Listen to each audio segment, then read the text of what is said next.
Welcome to Shukla study point. आप सभी का स्वागत है आपके अपने YouTube channel Shukla study point में। मैं शिवम शुक्ला आप सभी दोस्तों का हार्दिक स्वागत करता हूं। ये सोशियोलॉजी बीए तृतीय वर्ष के छात्र छात्राओं के लिए लेक्चर पूर्ण रूप से समर्पित होगा और महासंग्राम रिवीजन क्लास है 2023 के परीक्षाओं के लिए, खास करके यानी जो छात्र छात्राएं बीए तृतीय वर्ष में हैं, बीए थर्ड ईयर या बीए फाइनल ईयर में हैं, वो अगर सोशियोलॉजी विषय वस्तु आपने ले रखी है तो आपको 3 पेपर देने होंगे, खास करके सोशियोलॉजी के। पहले पेपर आपको देना होगा, ठीक है, जिसका नाम क्या है, जिसका नाम है फाउंडेशंस ऑफ सोशल थॉट। अधिकतर विश्वविद्यालयों में यही है। और सेकंड पेपर का नाम है सोशल रिसर्च मेथड, यानी कि जो फर्स्ट पेपर है उसका मतलब होता है फाउंडेशंस ऑफ सोशल थॉट, को हिंदी में सामाजिक विचारधारा का आधार बोलते हैं, ठीक है। इसके अलावा जो सेकंड पेपर है आपका सोशल रिसर्च मेथड, का मतलब होता है सोशल रिसर्च मेथड यानी कि सामाजिक अनुसंधान पद्धति, जिसको आप बोलते हैं अंग्रेजी में, मतलब हिंदी में, ठीक है, सामाजिक अनुसंधान की विधियां या पद्धतियां, सोशल रिसर्च मेथड, ठीक है।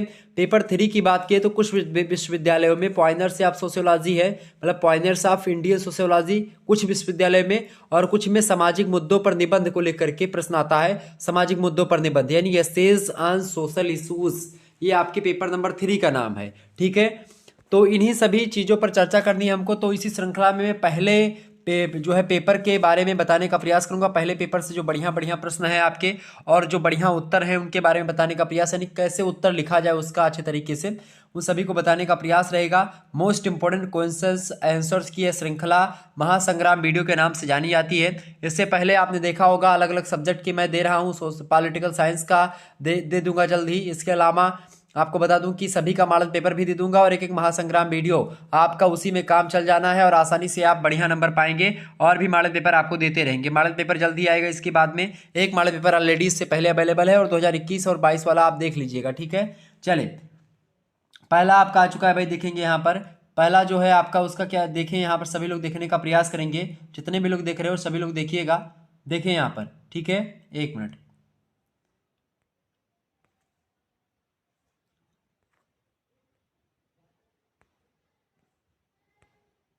चलिए, समाज शास्त्र की उत्पत्ति बताइए, कैसे हुई समाज शास्त्र की उत्पत्ति, आपसे पूछा जा रहा है भाई। समाज शास्त्र की उत्पत्ति के बारे में आपसे प्रश्न पूछ सकता है, तो कैसे उसके उत्तर को लिखना है यहाँ पर आप देख सकते हैं। समाज शास्त्र के उदय और विकास को प्राचीन युगीन सामाजिक चिंतन के साथ संबंध करने का प्रयास किया गया है और इसके अनुसार प्राचीन काल में ग्रीस यानी ग्रीक, जिसको आप बोलते हैं रोम, भारत अपना, चाइना और अरब के देशों में समाजशास्त्र का उदय माना जाता है। आर के मर्टन एक बड़े विद्वान हैं, समाजशास्त्री हैं। वह कहते हैं समाजशास्त्र की उत्पत्ति के संदर्भ में कि समाजशास्त्र के सिद्धांतों पर विचार करते हुए कहते हैं कि हमें इसके इतिहास के अध्ययन पर नहीं वरन इसके सिद्धांतों एवं तथ्यों के विश्लेषण पर ही बल देना चाहिए। ये आर के मर्टन कहते हैं। 19वीं सदी के आरंभिक दशकों में औद्योगिकरण तथा पूंजीवाद के विकास के परिणाम स्वरूप क्या हुआ, सामाजिक जीवन में जो परिवर्तन आया उसके ही संदर्भ में समाजशास्त्र के उदय का पता लगाना मतलब कि लगाया जाना चाहिए, ऐसा विद्वानों का मानना है। लेकिन अगर बात करें समाज की, तो क्या समाजशास्त्र का उदय फ्रांस में हुआ 1838 से, या फिर उससे पहले भारत में था? आप देखते हैं सबसे पहले अगर समाज की बात करें, चाहे नगरीय सभ्यता की बात करें, तो भारत से ही आप उदय देख पाएंगे। वैदिक समाज हो गया या फिर सिंधु घाटी सभ्यता, उससे पहले अगर आप चलें तो, ठीक है। तो तब के जमाने में समाज था, लेकिन उसका अध्ययन नहीं किया जा रहा था। समाज शास्त्र एक विषय के रूप में नहीं था उस समय, ठीक है। तो खास करके समाज शास्त्र का एक विषय के रूप में जो उदय हुआ है वो 1838 में फ्रांस में हुआ। अगस्त कॉम्ट फ्रांस के विद्वान हैं। उन्होंने समाजशास्त्र को एक मतलब कि समाजशास्त्र को समाजशास्त्र कहा, यानी सोशियोलॉजी नामकरण जो है उन्होंने ही दिया है। सोशियस और लोगस से दो शब्दों से मिलकर के बना समाजशास्त्र। तो नाम किसने दिया? वो दिया है भाई अगस्त कॉम्टे ने सोशियोलॉजी को। उससे पहले उसको सामाजिक भौतिकी के नाम से हम लोग जानते थे, ये बात आप ध्यान रखेंगे। तो 1838 ईस्वी में सामाजिक भौतिक शास्त्र जो पहले कहा जाता था उसको अगस्त कॉम्टे ने समाजशास्त्र नाम से संबोधित किया और कॉम्टे ने यह भ्रम भी दूर किया कि सामाजिक घटनाएं अमूर्त हैं, अतः उनका अध्ययन नहीं हो सकता है। यह एक अत्यंत क्रांतिकारी विचार था और इसी ने समाजशास्त्र के को एक विज्ञान के रूप में प्रतिष्ठित करते हुए सामाजिक घटनाओं के वैज्ञानिक अध्ययन के मार्ग को प्रशस्त किया। इतना ही नहीं, कॉम्टे जो हैं इन्होंने विज्ञान को, खास करके विज्ञान के संस्करण में तार्किक और उचित स्थान दिलाने में भी सफलता पाई है। कॉम्टे के बाद में हर्बर्ट स्पेंसर आएंगे, इमाइल दुर्खीम जैसे समाजशास्त्री हैं, मैक्स वेबर हैं, कार्ल मार्क्स हैं, टालकट पार्सन्स हैं, इसके अलावा थार्स्टीन वेबलिन हो गए, टी वेबलिन, इसके अलावा विल्फ्रेडो परेटो, ठीक है, जो है परेटो, जिसको आप जानते हो कि शॉर्ट फॉर्म में विल्फ्रेडो परेटो उनका पूरा नाम है। इन सभी विचारकों ने, इन सभी विद्वानों ने क्या किया, समाजशास्त्र के विकास में बहुत अच्छी भूमिका निभाई। और समाजशास्त्र का जो वर्तमान आप रूप देख रहे हैं इस समय, तो आपको दिखाई पड़ रहा होगा। कुल मिलाकर के समाजशास्त्र का जनक किसको कहा जाता है, तो अगस्त काम्टे को कहा जाता है। इतिहास का जनक हेरोडोटस को कहा जाता है, ये बात आप ध्यान रखेंगे, ठीक है। इसके अलावा अरस्तु को राजनीतिक शास्त्र का पिता कहा जाता है। तो एक प्रकार से इसके अलावा आप देखते हैं मनु, जिन्हें महान विधि शास्त्री भी कहा जाता है, अर्थशास्त्र जैसे ग्रंथ के रचयिता कौटिल्य, इन सभी विद्वानों ने कहीं ना कहीं पे सामाजिक बारे में भी जानकारी दी है। कुल मिलाकर के समाजशास्त्र की उत्पत्ति जो हुई है उसके बारे में यहाँ पर आगे हम समझने का प्रयास करेंगे। हालांकि समाजशास्त्र की उत्पत्ति के संदर्भ में बहुत सारे विद्वान अपने अपने मत व्यक्त करते हैं। समाजशास्त्र का आरंभ जो है बड़ा लंबा रहा है, और मुख्य रूप से अगर समाजशास्त्र की शुरुआत की बात की जाए तो वो मानेंगे 1838 से एक विषय के रूप में, एक पृथक विषय के रूप में 1838 ईस्वी में होता है, ठीक है। भारत में 1914 ईस्वी में समाजशास्त्र का अध्ययन प्रारंभ होता है बंबई विश्वविद्यालय में, और यूपी की बात की तो लखनऊ विश्वविद्यालय से प्रारंभ होता है सबसे पहले, ठीक है। तो ये थोड़ा सा आप ध्यान रखेंगे। आगे बढ़ने का प्रयास और भी चीज़ों को जानते हैं। अगला प्रश्न आपकी स्क्रीन पर आ चुका है, समाजशास्त्र की उत्पत्ति के आधार बताइए। तो शताब्दियों पूर्व से ही मनुष्य समाज के बारे में सोचता विचारता रहा है। वह यह चिंतन भी करता रहा है कि समाज कैसे संगठित किया जा सकता है, मनुष्य तथा और सभ्यताओं का उत्थान और पतन कैसे होता है। इन सभी प्रश्नों के उत्तर को खोजने में मनुष्य लगा हुआ है। यद्यपि मनुष्य यह चिंतन वास्तव में समाजशास्त्रीय, मतलब मनुष्य का जो चिंतन है ये वास्तविक रूप से अगर देखा जाए तो समाजशास्त्रीय चिंतन ही था, किंतु उसे दार्शनिक, इतिहासकार, विचारक या विधि निर्माणवेत्ता जो हैं वो एक प्रकार से कहा जाता रहा। और बाद में क्या हुआ, विस्तृत रूप में कहा जा सकता है कि समाजशास्त्र की उत्पत्ति के 4 आधार रहे हैं। कौन कौन से 4 आधार रहे हैं, उन 4 आधारों को जानने का प्रयास। कौन कौन से भाई 4 आधार आपके समक्ष आ चुके हैं, आप लोग देखेंगे यहाँ पर जो 4 आधार रहे हैं उनकी अगर बात की जाए तो 4 आधार, पहला आधार है राजनीतिक दर्शन शास्त्र जो रहा है, ये समाजशास्त्र का आधार रहा। दूसरा जो इतिहास और दर्शन जो रहे हैं, मतलब इतिहास का जो विचारधारा रहे हैं, इतिहास में खास करके दर्शन रहा है, वो दर्शन समाजशास्त्र का आधार बना। इसके अलावा उद्विकास के जैविकीय सिद्धांत खास करके ये भी आधार के रूप में काम किया समाजशास्त्र की उत्पत्ति के। इसके अलावा सामाजिक और राजनीतिक सुधार के लिए भी आंदोलन जो है, इन आंदोलनों से भी कहीं ना कहीं पे समाजशास्त्र की उत्पत्ति में एक महत्वपूर्ण भूमिका निभाई गई। आगे बढ़ते हैं, अगला प्रश्न, तीसरा नंबर प्रश्न है आपका, काम्टे को समाजशास्त्र का पिता क्यों कहा जाता है। यह प्रश्न बड़ा इंपॉर्टेंट है। तो काम्टे ने समाज की प्रकृति और उसके विकास के सिद्धांतों की खोज करने की आवश्यकता पर बल दिया था। समाजशास्त्र को इस विषय पर खोज करने वाला मौलिक आधारभूत विज्ञान स्वीकार किया किसने, अगस्त काम्टे ने ही। मानव समाज के सामाजिक तथ्यों के विश्लेषण एवं व्याख्या के लिए मतलब कि अगस्त काम्टे ने ही सर्वप्रथम एक पृथक सामाजिक विज्ञान का नामकरण समाजशास्त्र के रूप में इन्होंने ही किया था। इससे पहले समाजशास्त्र को सामाजिक भौतिकी के नाम से जाना जाता था। इसीलिए काम्टे को, चूंकि काम्टे ने ही सोशियोलॉजी शब्द सबसे पहले प्रयोग किया समाजशास्त्र के लिए, तो इसीलिए इनको समाजशास्त्र का पिता यानी फादर ऑफ सोशियोलॉजी भी कहा जाता है। ये बात आप ध्यान रखेंगे। तो इसीलिए इनको हम समाजशास्त्र का पिता कहते हैं, चूंकि इन्होंने समाजशास्त्र का नामकरण सबसे पहले किया था। 1829 में फ्रांस के निवासी थे, ठीक है। आगे बढ़ते, चौथा नंबर प्रश्न आपकी परीक्षा में आ सकता है भाई, प्रबोधन का अर्थ स्पष्ट कीजिए। प्रबोधन किसे कहते हैं बताइए। प्रबोधन का अर्थ होता है बुद्धिवाद, विविधता, अनेकता, स्वतंत्रता, लौकिकता और व्यक्ति के सम्मान से लिया जाता है। प्रबोधन का अर्थ बुद्धिवाद से लिया जा सकता है, विविधता से, अनेकता से, स्वतंत्रता से, लौकिकता से और व्यक्ति के सम्मान से लिया जाता है। प्रबोधन के अंतर्गत दूसरों के विचारों के सम्मान तथा प्रत्येक को अपने विचारों के अनुगमन करने की पूर्ण स्वतंत्रता को सम्मिलित किया जाता है। प्रबोधन का एक महत्वपूर्ण तत्व सांस्कृतिक और मूल्यांकन बहुतत्ववाद है। जैसे जैसे नवीन व्यक्ति परंपरा से प्रबोधन दिशा में अग्रसर होता है, वैसे वैसे उसमें नए संस्कार, नवीन ज्ञान, अनुभव और मूल्यों के प्रति आस्था बढ़ती जाती है। प्रबोधन के द्वारा ज्ञान और अनुभव का विभागीकरण होता है और नवीन मार्ग ज्ञान के लिए खुल जाते हैं। तो ये होता है आपका प्रबोधन, ठीक है। आगे बढ़ते हैं, पांचवा नंबर प्रश्न आपकी स्क्रीन पर आ चुका है, देखेंगे सभी लोग। भौगोलिक दशाओं का मनुष्य के विचारों पर क्या प्रभाव पड़ता है। बहुत अधिक प्रभाव पड़ता है भौगोलिक दशाओं का मनुष्य के जीवन पर। भौगोलिक दशाओं में जैसे कि तापमान हो गया, वर्षा हो गई, आर्द्रता हो गया, या एक प्रकार से जलवायु परिवर्तन हो गया, तमाम प्रकार के ऐसे पॉइंट्स जो कि भौगोलिक दशाएं, कहीं पर मैदान है, कहीं पर पहाड़ है, कहीं पर पठार है, कहीं पर गहरी गहरी घाटियां, कहीं पर ऊंची ऊंची चोटियां हैं, तो इन सभी का प्रभाव पड़ता है कहीं ना कहीं पे। कहीं पर समुद्र है, महासागर, कहीं पर झील है, कहीं पर तालाब है। तो मनुष्य के चिंतन, मनन, तर्क और विचार आदि पर भौगोलिक दशाओं का पर्याप्त प्रभाव पड़ता है।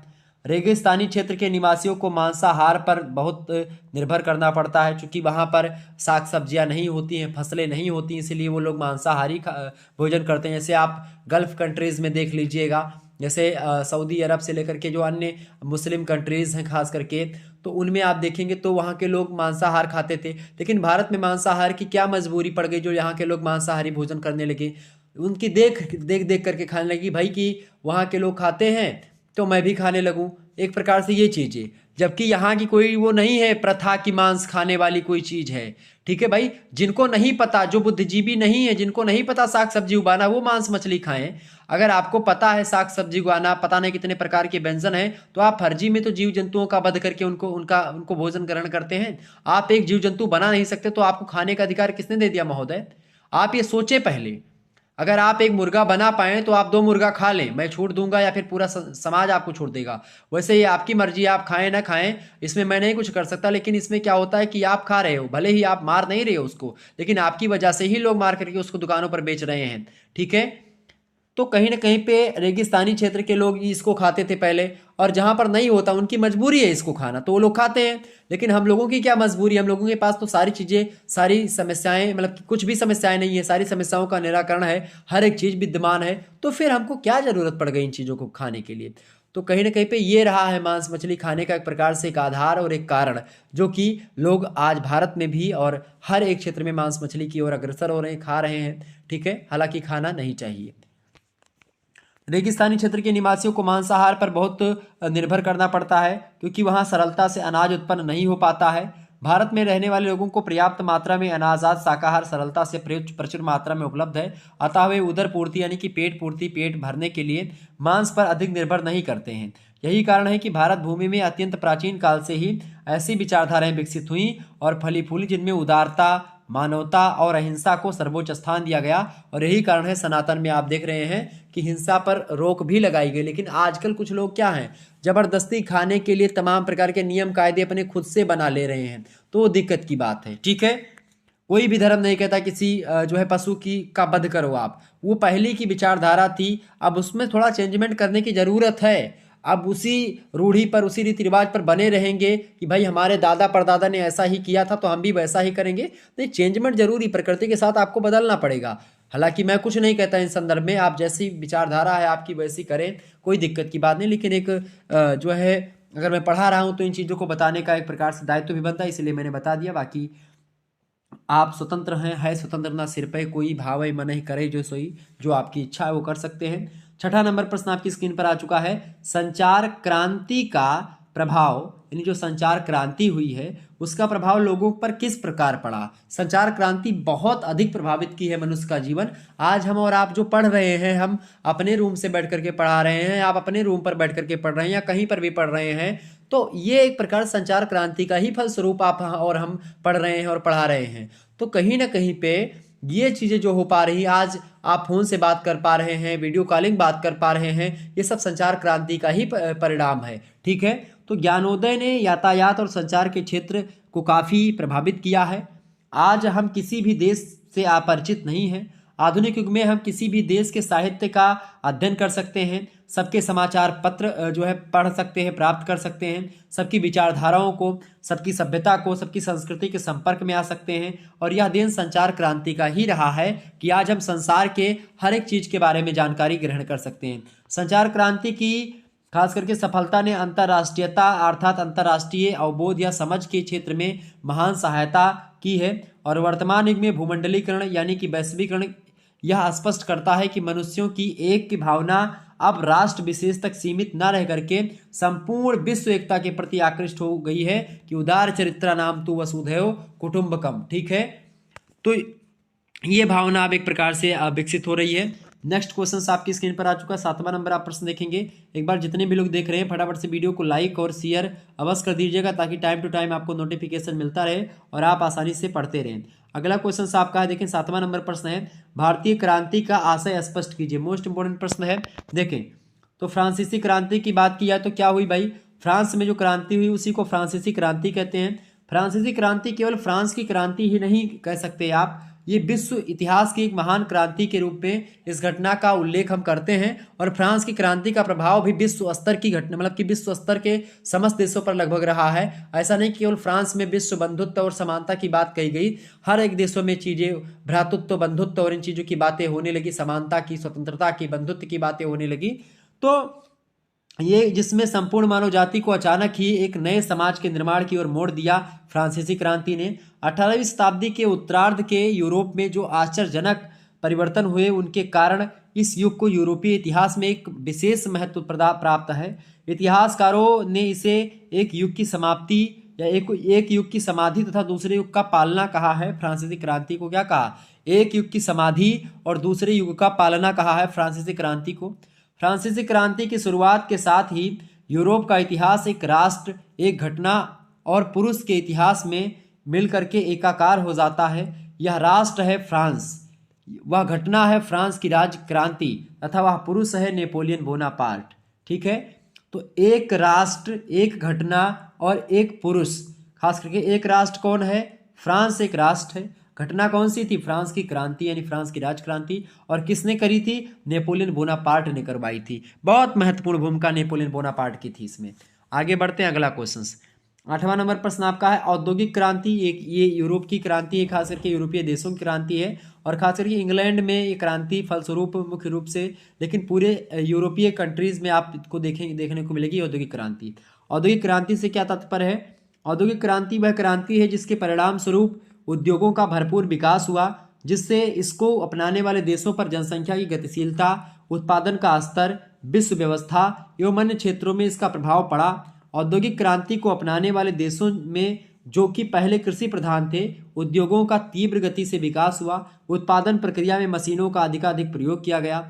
इसके परिणाम स्वरूप क्या हुआ? मानकों के अनुरूप में तेजी से कार्य संपन्न होने लगे और उनकी अर्थव्यवस्था सुधरने लगी। कुल मिलाकर के जो ये क्रांति है, खास करके औद्योगिक क्रांति, इसका प्रभाव न केवल इंग्लैंड पर बल्कि आप देखते हैं संपूर्ण विश्व पर पड़ा। औद्योगिक क्रांति के कई सारे कारण थे, चूंकि वैज्ञानिक अनुसंधान खुल रहे थे, सामाजिक परिवर्तन हो रहा था, इसके अलावा पूंजी का संचय भी, इसके अलावा खनिज संपदा का ज्ञान भी लोगों को हो चुका था, भौगोलिक खोजें हो रही थी, लगातार जनसंख्या में वृद्धि हो रही थी। फ्रांसीसी क्रांति का योगदान भी खास करके औद्योगिक क्रांति में रहा है।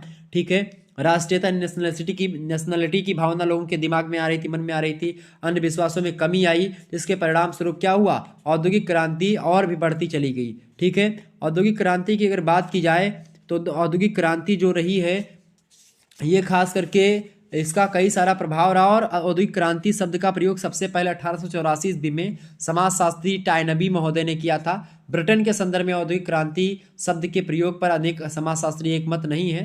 अनेक समाजशास्त्री इसे औद्योगिक विकास की संज्ञा देना उचित समझते हैं, परंतु सामाजिक संबंधों और आर्थिक संबंधों में परिवर्तन की दृष्टि से देखा जाए तो इसे क्रांति की संज्ञा देना उचित लगता है। और इंग्लैंड में औद्योगिक क्रांति एक प्रकार से शुरू हुई है, ये बात आप ध्यान रखेंगे। और वहाँ शुरू होकर के पूरे सकल संसार में आप देखते हैं औद्योगिक क्रांति जो है बढ़ती।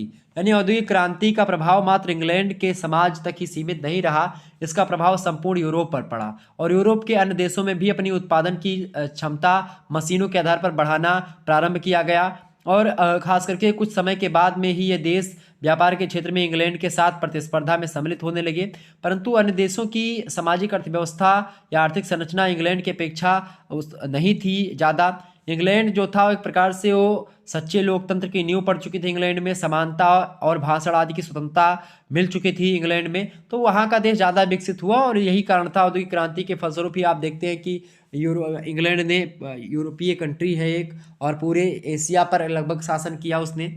आगे बढ़ते हैं, 9वां नंबर प्रश्न आप देखते हैं प्रत्यक्षवादी पद्धति की विशेषता बताइए। प्रत्यक्षवादी पद्धति की विशेषता क्या थी? प्रत्यक्षवादी पद्धति में मानव की मूलभूत प्रकृति या उसके स्वभाव के अध्ययन पर बल दिया गया जाता है। इसमें भविष्य कथन करने की क्षमता विद्यमान है प्रत्यक्षवादी पद्धति में। प्रत्यक्षवादी पद्धति का प्रयोग भौतिक और प्राकृतिक विज्ञानों के समान ही किया जा सकता है। यह पद्धति समाजशास्त्र को एक विशुद्ध विज्ञान के रूप में प्रतिस्थापित करती है प्रत्यक्षवादी पद्धति।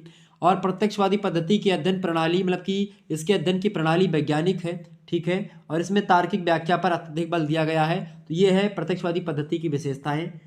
10वां क्वेश्चन आपका है हर्बर्ट स्पेंसर का संक्षिप्त परिचय दीजिए। तो प्रसिद्ध ब्रिटिश विचारक हैं हर्बर्ट स्पेंसर। इनका जन्म हुआ था 27 अप्रैल को 1820 ईस्वी में। इंग्लैंड के डर्बी नगर में एक अध्यापक के घर में इनका जन्म होता है और बाल्य अवस्था से ही हर्बर्ट स्पेंसर का झुकाव जीव विज्ञान और यंत्र शास्त्र के प्रति ज़्यादा रहा है। जब वह मात्र 17 वर्ष के थे तब 1837 ईस्वी में उनकी नियुक्ति बर्मिंघम रेलवे में सिविल इंजीनियर के पद पर हो गई थी, किंतु इस पेशे में उनका मन नहीं लग रहा था। अतः उन्होंने क्या किया, 1848 ईस्वी में रेलवे से त्यागपत्र देकर के पत्रकारिता के क्षेत्र में चले आए और ढेर सारा लेखन कार्य किया। और उनकी क्रांतिकारी विचारधारा जो है उनके लेखन से स्पष्ट होती थी, जिससे तत्कालीन सरकार उनसे असंतुष्ट रहती थी, क्योंकि वो सत्ता के विरोध में बातें भी किया करते थे, मतलब जो सही होता था उसी बात पर अड़िग रहते थे। और अंततः उनके क्रांतिकारी विचारों और लेखों का सरकार द्वारा विरोध भी किया गया। उन्होंने कई भिन्न विषयों पर अपनी पुस्तकें लिखी हर्बर्ट स्पेंसर ने, और इनमें सामाजिक विज्ञान के विषयों पर लिखी गई पुस्तकों पर उनको काफ़ी प्रसिद्धि मिली और इसीलिए समाजशास्त्र में खास करके हर्बर्ट स्पेंसर का नाम अग्रगण्य है। ठीक है, तो एक प्रकार से हर्बर्ट स्पेंसर बड़े अच्छे विद्वान माने जाते हैं। हर्बर्ट स्पेंसर का सामाजिक विकास का सिद्धांत बड़ा फेमस है। ठीक है, ये बात भी आप ध्यान रखेंगे। आगे बढ़ते हैं। 11वां क्वेश्चन आप देखेंगे, आपकी स्क्रीन पर आ चुका है। विकास प्रक्रिया के 3 स्तरों के नियम कौन कौन से उसको बताएं। तो हर्बर्ट स्पेंसर ने विकास प्रक्रिया के 3 मूल नियम बताए हैं। पहला नियम उन्होंने कहा शक्ति के स्थायित्व का नियम, दूसरा कहा पदार्थ की अविनाशिता का नियम, और तीसरा नियम है गति की निरंतरता का नियम। ठीक है, अब आइए एक एक को समझते। पहला है आपका शक्ति के स्थायित्व का नियम। शक्ति इन्होंने कहा हर्बर्ट स्पेंसर ने कि जो है विकास प्रक्रिया के 3 स्तर होते हैं। शक्ति का स्थायित्व का नियम जो होता है, ये कहते हैं शक्ति जो होती है सदैव बनी रहती है, उसमें कोई परिवर्तन एवं वृद्धि नहीं होती शक्ति में। पदार्थ में जो भी गति पैदा होती है वह वास्तव में शक्ति के कारण ही उत्पन्न होती है और शक्ति कभी नष्ट नहीं होती है, यह हर्बर्ट स्पेंसर का मानना रहा है। इसके अलावा अगर बात की जाए हर्बर्ट स्पेंसर की, तो हर्बर्ट स्पेंसर जो अगला पॉइंट बताते हैं खास करके जो है विकास की, वो क्या बताते हैं भाई, वो बताते हैं खास करके विकास प्रक्रिया के जो दूसरा स्तर उन्होंने क्या बताया, पदार्थ की अविनाशिता का नियम बताया। क्योंकि पदार्थ शक्ति का ही एक रूप होता है और इस कारण से वह भी शक्ति के समान नष्ट नहीं होता है। पदार्थ भी कभी नष्ट नहीं होता है, मात्र उसका रूप परिवर्तित होता है, एक रूप से दूसरे रूप में केवल परिवर्तन हो जाता है, वो खत्म नहीं होता कभी नष्ट। जिस प्रकार से ऊर्जा नष्ट नहीं होती है उसी प्रकार से पदार्थ भी नष्ट नहीं होता है, जैसे आत्मा नष्ट नहीं होती। गीता में भी इस नियम की पुष्टि की गई है। श्रीमद् भगवद गीता में भगवान श्री कृष्ण ने कहा है अर्जुन से कि नैनम छिद्यन्ते शस्त्राणि नैनम दहति पावकः न चैनम क्लेदयन्ते आपोः न शोषयति मारुतः। यानी नैन माने आत्मा, आत्मा अजर अमर और अविनाशी है। आत्मा को ना तो शस्त्रों के द्वारा भेदा जा सकता है, ना अग्नि के द्वारा जलाया जा सकता। नैनम दाति पावका न चैनम क्लेदयन्ति आपो न शोषयति मारुतः, ना तो उसको जल में डुबोया भिगोया जा सकता है, ना एक प्रकार से वायु के द्वारा उसको उड़ाया सुखाया जा सकता है। कहीं ना कहीं पे आप देखेंगे कि आत्मा जो होती है वो अजर है, अमर है, यानी कि वो जर, अजर माने क्या होता है, जर माने होता है वृद्ध, आ माने होता नहीं, वृद्ध नहीं होती, आ मर मतलब कि कभी मरती नहीं, आ माने नहीं, मर माने मरना, कभी मरती नहीं आत्मा। ठीक है, अविनाशी, विनाश भी नहीं होता उसका। ठीक इसी प्रकार से ना तो पदार्थ का विनाश होता है और ना ही शक्ति यानी कि एनर्जी यानी ऊर्जा या पावर की विनाश, पावर की भी छेड़ता नहीं होती है। हर्बर्ट स्पेंसर कहते हैं विकास प्रक्रिया के 3 स्तर। पहला शक्ति का सिद्धांत, शक्ति कभी नष्ट नहीं होती। दूसरी बात पदार्थ भी नष्ट नहीं होता, चूंकि पदार्थ जो होता है शक्ति का ही एक रूप होता है। ठीक है, इसीलिए वह भी नष्ट नहीं होता है, एक रूप से दूसरे रूप में मात्र परिवर्तित होता है। तीसरी बात कहता है मतलब कि कहते हैं हर्बर्ट स्पेंसर कि गति की निरंतरता का नियम। शक्ति की ही भांति गति भी कम या अधिक हो सकती है किंतु यह नष्ट नहीं होती है, अर्थात सदैव चलती रहती है। जो गति होती है, गति का रूप परिवर्तित होता रहता, समाप्त नहीं होता है। तो एक प्रकार से 3 चीजें इन्होंने बताई, शक्ति के स्थायित्व का नियम, पदार्थ की अविनाशिता का नियम और गति की निरंतरता का नियम। गति हमेशा होती रहती है और शक्ति हमेशा स्थायी रहती है, शक्ति कभी नष्ट नहीं होती है। इसके अलावा पदार्थ कभी विनाश नहीं होता है। तो इस प्रकार से 3 जो है विकास प्रक्रिया के 3 स्तर हैं जो कि हर्बर्ट स्पेंसर ने बताया। ठीक है, अगला पॉइंट आपका आ चुका 12वां नंबर प्रश्न है कि लय एवं क्रमिक गति का नियम क्या है, इसको बताएं। तो गति जो होती है एक समान नहीं रहती है, इसमें लय का नियम क्रियाशील होता है और इस नियम के अनुसार आरोह के पश्चात अवरोह आता है, यानी कि घटने से बढ़ना, बढ़ने से घटना, ये एक प्रकार से आता है। गति में क्रमिक परिवर्तन होता रहता है, अर्थात कभी धीमा और कभी जो गति होती है वो काफ़ी तेज होती है, इस प्रकार से परिवर्तन होता है। कभी तीव्र गति से परिवर्तन समाज में होगा, कभी जो है मंद गति से होगा, ये बात भी आप ध्यान रखेंगे। यानी क्रमिक गति का नियम या फिर लय एवं क्रमिक गति का नियम यही है। ठीक है, आगे बढ़ते हैं। अगला क्वेश्चन सर 13वां नंबर प्रश्न आप देखेंगे, स्पेंसर यानी हर्बर्ट स्पेंसर के सावयवी सिद्धांत को स्पष्ट कीजिए। तो समाज का विकास मानव शरीर के समान ही होता है। हर्बर्ट स्पेंसर जो है उद्विकासी सिद्धांत में विश्वास करते थे और उन्होंने प्राणशास्त्रीय यानी सावयवी माने होता है प्राणशास्त्रीय उद्विकासी सिद्धांत के समाज पर घटाकर यह निष्कर्ष निकाला कि समाज एक सावयव की भांति कार्य करता है, और इस अर्थ में उन्होंने दोनों में कई समानताएं बताई सावयव और समाज के बारे में। उनकी विकास प्रक्रिया में मतलब विकास प्रक्रिया भी एक जैसी है। जिस प्रकार प्राणी शास्त्री सावयव के विभिन्न अंगों का निर्देशन व नियंत्रण मस्तिष्क के द्वारा किया जाता है, वैसे ही समाज के यह कार्य सरकार के द्वारा किया जाता है। जिस प्रकार किसी अंग के अलग होने पर संपूर्ण सावयव जो होता है वो नष्ट नहीं होता है, वैसे ही कुछ व्यक्तियों के चले जाने से समाज का अस्तित्व समाप्त नहीं होता है। यह हर्बर्ट स्पेंसर, जिस प्रकार से शरीर का विकास होता है उसी प्रकार से समाज का भी विकास होता है, यह बात हर्बर्ट स्पेंसर के सावयव सिद्धांत कहता है। ठीक है, ये बात आप ध्यान रखेंगे। इसके अलावा थोड़ा सा और आगे बढ़ेंगे और भी चीज़ों को जानने का प्रयास करते हैं हम। अगला पॉइंट आपका है चौथा नंबर प्रश्न, 14वां नंबर, सामाजिक डार्विनवाद क्या है।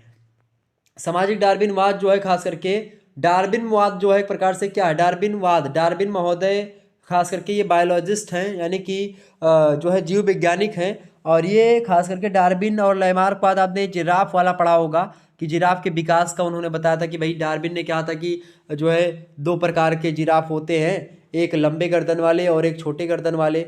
ठीक है, तो लंबे गर्दन वाले क्या हुए भाई, प्रकृति के हिसाब से अपने आप को अनुकूल कर ले गए और वो जिंदा रह गए, और जो छोटे गर्दन वाले थे उन्होंने क्या किया, प्रकृति के हिसाब से अपने आप को एडजस्टमेंट नहीं कर पाए और उनका प्रकृति ने निरसन कर दिया, प्रकृति ने उसको मार दिया, प्रकृति ने एलिमिनेशन कर दिया, यानी प्रकृति के हिसाब से अपने आप को कन्वर्ट नहीं कर पाए, इसलिए उनका देहांत हो गया, वो नहीं रह गए, वो प्रजाति ही नष्ट हो गई। लेकिन लैमार क्या कहता है, लैमार कहता है कि भाई जो है जिराफ पहले गाय भैंसों की तरह ही हुआ करते थे, जंगल में पानी भर गया या किसी कारणों के बस में जो है घासें सारी सूख गई, जलवायु परिवर्तन हुआ, इसके परिणाम स्वरूप पेड़ों की पत्तियों पर खाने पर निर्भर हो गए जिराफ लोग, और इसलिए लपक लपक कर यानी अगली टांग का और गर्दन का प्रयोग ज़्यादा होने लगा जिराफों के, तो उन सभी का एक प्रकार से क्या मतलब उनका बढ़ गया, क्या बोलते हैं, उनका गला बढ़ गया। लेकिन आप देखो अगर ऐसे गला बढ़ता तो क्या गाय भैंस का गला नहीं बढ़ सकता था क्या, क्योंकि उस समय गाय भैंस भी रही होंगी, केवल जिराफ ही थोड़ी ना रहे होंगे। तो कहीं ना कहीं पे इन दोनों के डार्विन की बात किया है, लैमार्कवाद की बात की है, तो पूरा तर्क इसमें नहीं है, लेकिन फिर भी इन लोगों ने विचार दिया है, इसका खंडन भी हुआ है, आलोचनाएं भी बहुत सारी हुई है। सामाजिक डार्विनवाद क्या है समझते हैं। हर्बर्ट स्पेंसर महोदय ने दिया है सामाजिक डार्विनवाद।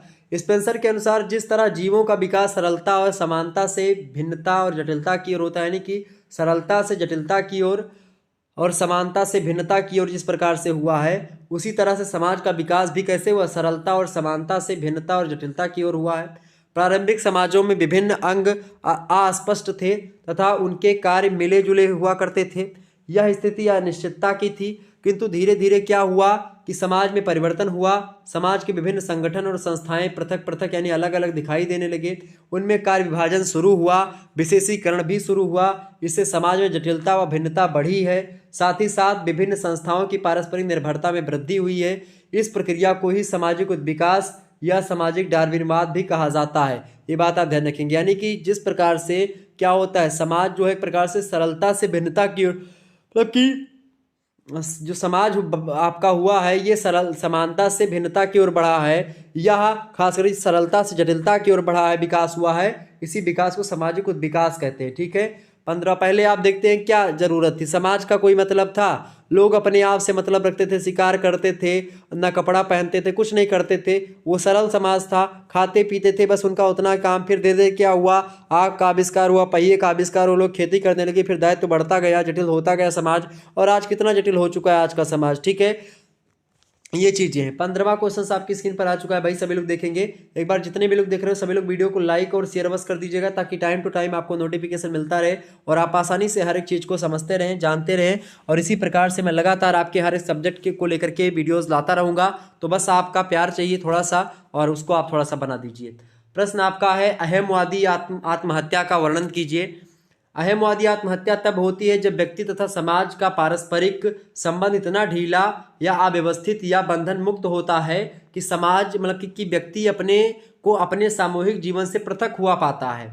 यह परिस्थिति अति व्यक्तिवाद या अहमवाद के कारण होती है, जबकि लोग अपने अपने कार्यों में या स्वार्थ सिद्धि हेतु इतने अधिक व्यस्त रहते हैं कि कोई किसी की परवाह भी नहीं करता आज के भौतिकवादी समाज में। और इसमें प्रत्येक व्यक्ति को एकाकीपन का अनुभव होने लगता है और उसे लगने लगता है कि उसकी उपेक्षा या अवहेलना की जा रही है। और इस प्रकार वो सोचता लगता है कि इस संसार में उसका खास करके अपना कोई नहीं रह गया है, और जो उसके साथ सहानुभूति रखता हो या यह मतलब कि एक प्रकार से मतलब कि ऐसा कोई व्यक्ति रहेगा जो कि उसके प्रति सहानुभूति रखता हो, उसको मानता हो। यह परिस्थिति अहम यानी ईगो के लिए अपमानजनक है, और इस प्रकार के अपमान से बचने के लिए वह आत्महत्या का सहारा लेता है, व्यक्ति एक प्रकार से मर जाता है। आपको पता होगा आत्महत्या का सिद्धांत इमाइल दुर्खीम ने दिया है। इमाइल दुर्खीम ने कहा कि सामाजिक कारण उत्तरदायी होते हैं आत्महत्या के लिए। आत्महत्या व्यक्ति अपने लिए नहीं करता है, समाज के नियम कायदे होते हैं ऐसे कि लोगों को करने पर मजबूर कर देते हैं लोग आत्महत्या। कहीं कहीं पर क्या होता है कि भाई किसी की लड़की भाग गई तो बेचारा, कभी पहले के ज़माने में होता था कि भाई पिता जो है मर जाता था, क्योंकि उसकी इज्जत चली जाती थी। लोग कहते भाई लड़की भाग गई तो इज्जत चली गई। क्यों इज्जत चली गई भाई? क्यों आप मरोगे? काहे के लिए मरोगे आप? लेकिन लड़कियों को चाहिए कि भाई अपने पिताजी का एक प्रकार जिन्होंने पाला, आपको इतना बड़ा किया, आप किसी दूसरे के साथ निकल गई। और वो शादी कभी आज मैं देख रहा हूँ कि भाई ये होता शादी के दिन ही लोग निपट जा रही, मतलब कि निकल जा रही। तो ये थोड़ा सा समझना पड़ेगा कि भाई आपके पिताजी आपके लिए अच्छा काम कर रहे हैं तो फिर पहले बता दो कि भाई ये चीज़ ऐसी सी व्यवस्था है पिताजी से अपने, तो मान जाएंगे। लेकिन अब आप बिना बताए उनकी समाज में इज्जत देखे हुए तो क्या होता है, लोग सोचते हैं कि भाई हमारी इज्जत चली गई। तो काहे के लिए ये एक अवधारणा बन गई है, एक विचारधारा बन गई है, एक दिमाग में वो चीज़ छप गई है कि भाई अगर ऐसा होता तो ये गलत है। ये गलत और सही का निर्णय कौन करता है? गलत और सही का निर्णय ये समाज करता है। और इसी समाज के द्वारा जो चीज़ गलत है अगर वो आपने कर दिया, या समाज ने आपकी उपेक्षा कर दी, समाज में आपने सोचा कि भाई हमारी बेइज्जती हो गई, अब मैं कैसे मुंह दिखाऊंगा इसको जा करके, या समाज क्या कहेगा, ऐसी यही सब सोच करके लोग मर जाते हैं। बहुत सारे बच्चे हमारे जैसे क्या करते हैं, मतलब कि हमारे जैसे क्या, आप जैसे हमारे जैसे सभी के बच्चे मतलब कि क्या होते हैं, जाते हैं भाई बाहर तैयारी करते बेचारे, और क्या होता है उनका नहीं निकलता है। पिताजी उनके खेत बेच करके किस तरीके से पढ़ाई करवाते हैं, तो फिर जब नहीं निकलता है कोई चीज़ तो बेचारा एकदम से परेशान हो जाता है, डिस्टर्ब हो जाता है। वो उसको खेलने खाने की उम्र में बच्चा पढ़ता है, इतना मेहनत करता है, और फिर मेहनत करने के बावजूद जब उसको वो चीज़ हासिल नहीं हो पाती है, फिर उसके बाद में क्या करता है, एक सहारा लेता है आत्महत्या का। लेकिन आत्महत्या विकल्प नहीं है आपकी किसी भी समस्या का। आत्महत्या किसी समस्या का समाधान नहीं है, इससे बचना परम आवश्यक है। तो ये इसको ध्यान में रखना पड़ेगा हम और आपको, ठीक है। 15वां क्वेश्चन आप देखेंगे सभी लोग, एक बार वीडियो को शेयर जरूर कर दीजिएगा। ओके चले आगे बढ़ते और भी चीजों को जानने का प्रयास। 15वां क्वेश्चन है आपका, दुर्खीम के सामाजिक एकता पर टिप्पणी कीजिए। दुर्खीम महोदय के अनुसार व्यक्ति का समग्र विराम समूह के विकास पर निर्भर करता है। यह विकास समाज की समेकता या सुदृढ़ता में निहित होता है। यह सुदृढ़ता जो होती सर्वोच्च शक्ति होती है और व्यक्ति इसके भाग मात्र होते हैं, ठीक है। सॉरी, सामाजिक सुदृढ़ता की विवेचना दुर्खीम ने अपनी पुस्तक श्रम में विभाजन, मतलब कि समाज में श्रम का विभाजन के प्रथम खंड में की है। श्रम मतलब समाज में श्रम विभाजन की एक पुस्तक है, उसके प्रथम खंड में इन्होंने सामाजिक सुदृढ़ता के बारे में विस्तार से बताया है। दुर्खीम महोदय कहते हैं कि सामाजिक सुदृढ़ता एक नैतिक घटना होती है जो समाज के नैतिक आदर्शों में क्या होती है, निहित होती है। यह कोई मूर्त वस्तु नहीं है बल्कि समाज के सदस्यों की मानसिक स्थिति में निवास करती है, और यह सामूहिक चेतना की अभिव्यक्ति होती है। एक प्रकार से सामाजिक सुदृढ़ता समाज के व्यक्तियों में एक दूसरे के प्रति जितनी निकटता और लगाव की भावना होगी, समाज में उतनी ही मात्रा में सुदृढ़ता पाई जाएगी। सुदृढ़ता माने सुंदर विचारधारा, सुदृढ़, दृढ़ माने क्या होता है, संकल्प, एक प्रकार से सुदृढ़ता, अच्छी चीजें, अच्छी दृढ़ संकल्प करना। अब ये चीजें क्या, तमाम सारे व्यक्तियों की एक मत हो जाना, तमाम प्रकार के लोग अच्छे हैं और अच्छे प्रकार से उनके विचारों में निकटता है, एक दूसरे के प्रति लगाव है, तो उनकी सुदृढ़ता अधिक होगी, ठीक है। ये दुर्खीम महोदय ने कहा। 16वां प्रश्न आपकी स्क्रीन पर आ चुका है, सभी लोग देखेंगे। सामाजिक तथ्य पर टिप्पणी लिखिए। दुर्खीम महोदय कहते हैं कि सामाजिक तथ्य यानी कि सोशल फैक्ट अंततः वस्तु यानी थिंग्स ही होती है। समाज शास्त्रीय अध्ययन को सदैव प्रत्यक्ष निरीक्षण योग्य तथ्यों से ही संबद्ध करना चाहिए। ऐसे सभी तथ्यों से दूर रहना चाहिए जो मनुष्य के आंतरिक पक्ष से संबंधित हों। ठीक है। अनुभूति प्रक्रिया एवं विचार का व्यवहारिक पक्ष ही वास्तव में सामाजिक तथ्य होता है। अतः सामाजिक तथ्यों को उन्हीं वस्तुओं के समान समझना चाहिए जिनका अध्ययन प्राकृतिक विज्ञानों में किया जाता है। ठीक है। सामाजिक तथ्य जैसा कि दिखाई देता है उसका वैसा ही वर्णन किया जाना चाहिए, ये होता सामाजिक तथ्य। समाजशास्त्री को भावात्मक दृष्टिकोण से बचना चाहिए सामाजिक तथ्य को निकालते समय। सोशल फैक्ट जो होता है वो एक प्रकार जैसे को तय मतलब कि जैसा है वैसा ही एज इट इज वो एक प्रकार से बताने का प्रयास करें, उसमें भावना या उसमें एक पक्षता न छिपी हो। ठीक है। और अन्यथा वह विज्ञानवादी नहीं रह जाएगी। जो एक प्रकार से उसमें अगर कुछ कल्पनाशीलता आ जाएगी तो विज्ञानवादी नहीं रह जाएगी। फिर 17वां क्वेश्चन आपकी स्क्रीन पर आ चुका है। मैक्स वेबर के सत्ता की अवधारणा को स्पष्ट कीजिए। मोस्ट इंपोर्टेंट प्रश्न आपकी परीक्षा में आ सकता है। मैक्स वेबर ने अपने सामाजिक चिंतन में सत्ता की अवधारणा को अत्यधिक महत्व प्रदान करते हुए उसे मौलिक माना है। उन्होंने समाज में सत्ता का आधार मुख्य रूप से आर्थिक आधारों को निर्धारित किया है।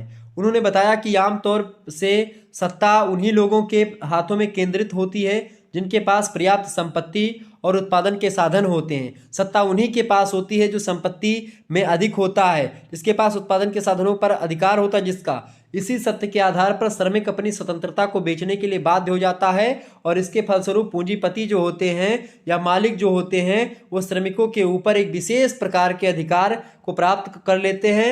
यद्यपि वर्तमान समय में सत्ता का बहुत कुछ आधार राजनीतिक और प्रशासकीय होता जा रहा है, किंतु हम आर्थिक आधार को प्रमुखता दिए बगैर नहीं रह सकते हैं। ठीक है, ये ध्यान रखेंगे। अगला प्रश्न आपका है वैधानिक सत्ता से क्या तात्पर्य। वैधानिक सत्ता मतलब कानूनी सत्ता। ठीक है। वैधानिक सत्ता का तात्पर्य उस सत्ता से होता है जो राज्य के नियमों और उपनियमों को क्रियान्वित रूप प्रदान करने के लिए राज्य के द्वारा नियुक्त विभिन्न पदों पर आसीन व्यक्तियों को उनके पदों के अनुसार उन्हें प्राप्त होती है। वो होती है राजनीतिक या वो वैधानिक सत्ता या कानूनी सत्ता होती है। जिस व्यक्ति का पद ऊंचा होता है उसकी सत्ता भी ऊंची होती है। इसी प्रकार जिस व्यक्ति का पद नीचा होता है उसकी सत्ता भी नीची होती है। और आज के व्यक्ति जो होते हैं समाज में तो वैधानिक सत्ता के लोभ में प्राप्त ऊंच नीच का संस्करण और स्पष्ट मतलब और भी स्पष्ट तथा व्यापक होता चला जा रहा है। इस प्रकार वैधानिक आधार पर समाज में उच्च या निम्न सत्ताओं और पदों की एक बहुत लंबी श्रृंखला आपको देखने को मिलती है। तो एक प्रकार सत्ता वैधानिक सत्ता में जैसे कि कोई कानूनी संबंध है, कोई एसओ है, कोई एक डीएम है, कोई एसपी है, ठीक है, कोई थाना प्रभारी है, एसएचओ है, या कोई एक प्रकार से जो है इंस्पेक्टर है, कोई सिपाही है, ठीक है, कोई होमगार्ड है। तो इस प्रकार से अगला क्वेश्चन आपका आ चुका है 19 नंबर प्रश्न आप सभी लोग देखेंगे। 19वां प्रश्न आपकी परीक्षा की दृष्टि से बहुत ही महत्वपूर्ण है। प्रश्न क्या है भाई? प्रश्न है कि आदर्श प्रारूप का प्रभाव बताइए। मैक्स वेबर ने अपने अध्ययन में धर्म के समाजशास्त्र को समझने के लिए आदर्श प्रारूपों के प्रभाव तथा महत्व की व्याख्या प्रस्तुत करी है। और आर्थिक जीवन पर धर्म के प्रभाव को देखने के लिए मैक्स वेबर ने धर्म की आर्थिक आचार व्यवस्था का आश्रय लिया है। ठीक है, धर्म की आर्थिक आचार व्यवस्था का आश्रय किसने लिया? मैक्स वेबर ने लिया। ठीक है, आर्थिक जीवन पर धर्म के प्रभाव को देखने के लिए। और इन्होंने कहा वेबर महोदय ने कि इस आचार शास्त्र का संबंध धर्म के उन सिद्धांतों से नहीं है जो धार्मिक अनुयायियों को किसी विशिष्ट प्रकार के आचरण करने के लिए प्रेरणा देते हैं। उनका मत है कि इसमें क्या होता है, हम उन्हीं सभी आचरणों का समावेश कर सकते हैं जो व्यवहारिक दृष्टि से धार्मिक अनुयायियों के लिए नितांत अनिवार्य होते हैं। मैक्स वेबर का यह भी मत है कि प्रत्येक धर्म में आर्थिक आचार शास्त्र निहित होता है जिसका जन्म विभिन्न कारकों पर निर्भर करता है, तथापि इन सभी कारकों में धार्मिक कारण का प्रभाव ही सर्वाधिक महत्वपूर्ण होता है। ये खास करके आदर्श प्रारूप है। ठीक है, 20 नंबर प्रश्न आप सभी लोग देखेंगे। 20वां प्रश्न आपकी स्क्रीन पर आ चुका है। मार्क्स के वर्ग की अवधारणा को स्पष्ट कीजिए। कार्ल मार्क्स के विचार खास करके वर्ग संघर्ष की विचारधारा इन्होंने ही दी है। मार्क्स के विचार अनुसार इन्होंने कहा वर्गों का निर्माण जो होता है भौतिक विभाजन की प्रक्रिया के परिणाम स्वरूप या फलस्वरूप होता है। यानी भौतिक विभाजन की प्रक्रिया के परिणाम स्वरूप या फलस्वरूप किसका, वर्गों का निर्माण हुआ है। शारीरिक लक्षणों, बौद्धिक विशिष्टताओं, धर्म, जाति, संप्रदाय, इन सभी के आधार पर नहीं होता है वर्ग का विभाजन। कार्ल मार्क्स के वर्गों को आर्थिक वर्ग की संज्ञा प्रदान की जा सकती है, क्योंकि इन्होंने आर्थिक चीजों को ध्यान में रखा। भाई जिसके पास पैसा ज्यादा है, अमीर, वो और अमीर होता जा रहा है, वो पूंजीपति है, और एक सर्वहारा वर्ग का है जो गरीब होता जा रहा है दिन प्रतिदिन। तो ये कार्ल मार्क्स के दो वर्ग हैं, ठीक है। इन्होंने आर्थिक वर्ग की संज्ञा प्रदान की जा सकती है इनके मतलब कि वर्ग को, वर्ग विचारधारा को, जो उत्पादन की प्रक्रिया के फलस्वरूप उदित और विकसित होते रहते हैं। कार्ल मार्क्स ने इतिहास को कितने वर्गों में विभाजित किया है, आइए उसको जानने का प्रयास करते हैं। तो कार्ल मार्क्स ने इतिहास को 5 युगों में बांटने का प्रयास किया है। पहला उन्होंने बताया आदिम साम्यवादी युग, फिर दूसरा बताया दायित्व मतलब कि दासत्व का युग रहा, फिर तीसरा सामंतवादी युग आया, चौथा फिर पूंजीवादी युग आया, पांचवा समाजवादी युग आ गया, और लास्ट में समाजवादी या साम्यवादी युग एक प्रकार से इसके बाद में आया, मतलब किनके, तो 5 शुरुआत के जो हैं ये कार्ल मार्क्स ने बताया कि भाई ये संपूर्ण इतिहास को हम 5 भागों में बांट सकते हैं। कौन कौन से, आदिम साम्यवादी युग, दूसरा जब आदिम समाज था तो साम्यवादी युग था, साम्यवादी विचारधारा थी, इसके बाद दासत्व का युग आया, फिर सामंतवादी युग आया, फिर पूंजीपति युग आया, फिर समाजवादी युग आया, और उसके बाद में फिर से साम्यवादी युग आया, ठीक है। साम्यवादी समाजवादी एक ही बात फिर। तो ये कार्ल मार्क्स की विचारधारा। एक बार वीडियो को लाइक और शेयर बस कर दीजिएगा ताकि आपको टाइम टू टाइम नोटिफिकेशन मिलता रहे और आप आसानी से हर एक चीज को पढ़ते रहे, जानते रहे। अगला क्वेश्चन आपका आ चुका है, 22 नंबर प्रश्न देखेंगे, समाज शास्त्रीय विचारधारा क्या है। शाब्दिक दृष्टि से समाज शास्त्रीय विचारधारा का मतलब समाज के विषय में विचारना अथवा चिंतन करना होता है। यह चिंतन या विचार या व्यक्तिगत मतलब यह चिंतन और विचार क्या होता है, व्यक्तिगत भी हो सकता है, सामूहिक, यानी दोनों रूपों से किया जा सकता है। सामाजिक विचार एक शब्द है क्योंकि इसे मानव समूह की सभी प्रकार की गतिविधियां सम्मिलित होती इसमें। अतः समाज शास्त्रीय विचारधारा साथियों के मध्य संबंधों में मानव प्राणियों से संबंधित होती है और इसका संबंध मनुष्य के सामाजिक जीवन एवं समस्याओं से होता है। बोगाडर्स महोदय कहते हैं इस बात को लेकर के कि मानव इतिहास या वर्तमान में यहाँ वहाँ एक या कुछ व्यक्तियों के द्वारा सामाजिक समस्याओं के संबंध में सोचना अथवा विचारना ही क्या होता है, सामाजिक विचार होता है, ये उन लोगों ने कहा, ठीक है। 23 नंबर प्रश्न आप देखेंगे, वर्ण उत्पत्ति के क्रम सिद्धांत की व्याख्या कीजिए। मोस्ट इंपोर्टेंट प्रश्न है, वर्ण उत्पत्ति के क्रम सिद्धांत की व्याख्या आपसे पूछा जा रहा है। तो कर्म सिद्धांत की बात की जाए तो वर्ण व्यवस्था के बारे में बताई गई। वर्ण व्यवस्था को लेकर के वेदों में एक श्लोक भी प्रचलित है। वैसे वेदों में वर्ण व्यवस्था के बारे में बताया गया है।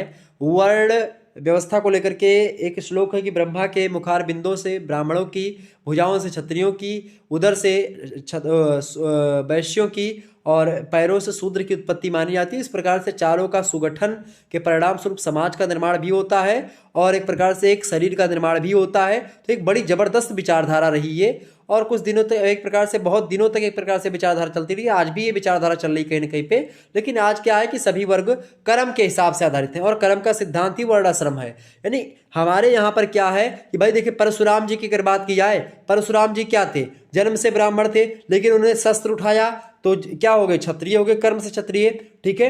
इसके अलावा क्या हुआ कि भाई देखिए, कर्म और जन्म, तो जन्म पर आधारित ही नहीं कि भाई ब्राह्मण, लेकिन क्या हुआ कि भाई अवसर, जिसको अवसर मिला उसने अपना काम दिखाया। अगर आपको अवसर मिलेगा तो आप आगे बढ़ोगे।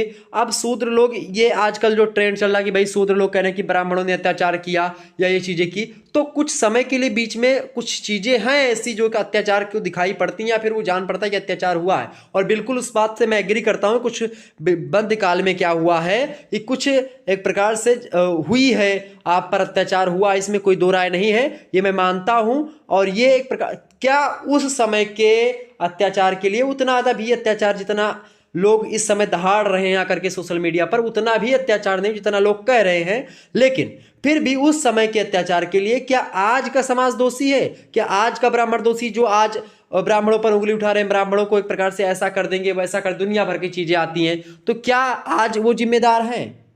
क्या आज के ब्राह्मणों ने आप पर अत्याचार किया है? क्या आज ब्राह्मण नहीं सताए जा रहे हैं? तो आजकल तो ब्राह्मण खुद खतरे में हैं।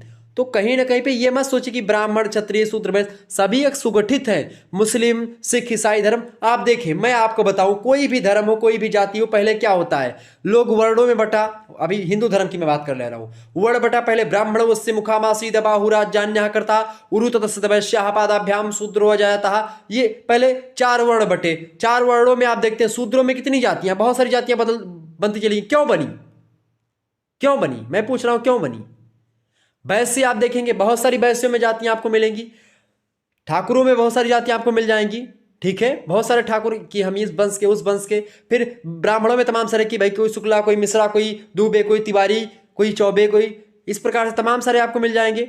तो कहीं ना कहीं पे आप देखेंगे कि ये बंटवारा हुआ। फिर ब्राह्मण में भी, अब शुक्ला में भी तुम कौन से शुक्ला हो, तुम कौन से तिवारी हो, ठाकुर में तुम कौन से ठाकुर हो, तुम ये ठाकुर हो, तुम जो है गौराहा के हो, तुम बांदर गोती हो, तुम सूर्य वंश के हो, तुम चंद्र वंश के क्षत्रिय हो, तुम काकतीय वंश के हो, तुम इसके हो उसके, दुनिया भर का आप देखते हैं। इसी प्रकार से आप कोई भी सब पहले धर्म के आधार पर बंटवारा हुआ, फिर जाति वर्ण बना, फिर वर्ण से जाति बनी, जाति से फिर वो बना, फिर घर घर में बंटवारा। आप देखते हैं ये एक प्रकार से सिस्टम ही ऐसा एक प्रकार से बांटने का ही चलना है। और हर एक समाज में आप देखते हैं तो, और मैंने यहाँ तक देखा है कि लोग जो छुआछूत का होता है, लोग ऐसा देखते हैं कि भाई शूद्रों में भी एक उच्च और नीच का विचारधारा आपको देखने को मिले। कुछ लोगों के यहाँ मैं गया तो उन लोगों ने भी कहा भाई ये हमसे नीचे जात के हैं। अब ये क्या है नीचे ऊंचे, यार भगवान के यहाँ सब बराबर होकर के आए हैं। अब इसमें कौन ऊंचा है कौन नीचा, ये आप और हम अपने ज्ञान के हिसाब से तय करेंगे। जो ज्ञानी है वो ऊंचा है, विद्वान सर्वत्र पूजते, विद्या सर्वत्र पूजते। तो ये चीज आपको फैक्ट जानना पड़ेगा।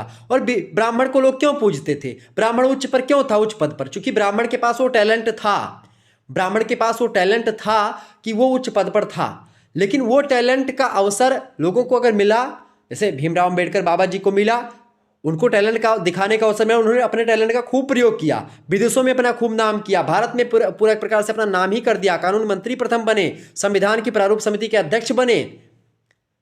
तो कहीं ना कहीं पे शिक्षा, उन्होंने ये कहा था कि शिक्षा उस शेरनी का दूध है जो पिएगा वही दहाड़ेगा।